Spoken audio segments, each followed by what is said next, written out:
Jésus annonce sa venue à la fin des temps et il compare sa venue au déluge à l'époque de Noé.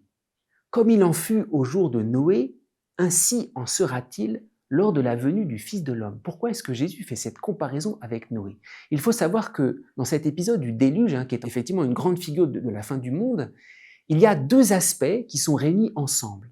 Noé, c'est à la fois l'histoire effectivement de la fin d'un monde, c'est ce que dit Dieu dans la Genèse. Voici que la fin de toute chair est arrivée, et puis il y a le déluge qui vient tout submerger, tout est fini. Et en même temps, c'est un moment de salut. On sait, l'arche, ils sont sauvés au milieu du déluge, Noé et les membres de sa famille. Il y a quelque chose de semblable pour le jugement dernier annoncé par le Christ. C'est à la fois un jugement, mais c'est avant tout un mystère de salut. Et il faut vivre le jugement dernier de cette manière-là. Le jugement dernier, c'est pas seulement qui sera condamné ou qui ne sera pas condamné. Il y a cette part-là. Mais le jugement dernier, c'est l'achèvement de notre salut. C'est le salut qui va jusqu'au bout.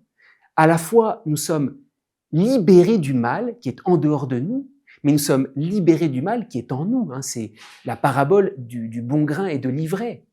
Le jugement dernier, c'est le moment où la lumière peut pleinement resplendir.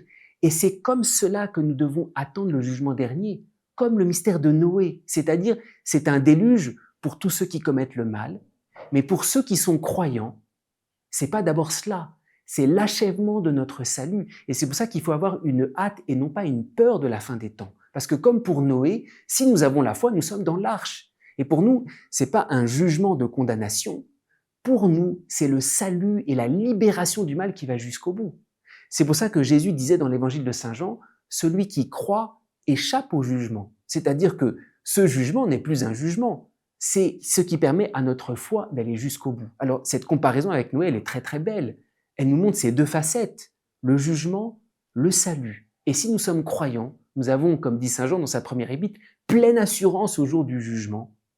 Parce que si nous l'accueillons dans la foi, celui qui croit échappe au jugement. C'est Jésus, c'est Dieu qui vient nous prendre avec lui dans sa pleine lumière.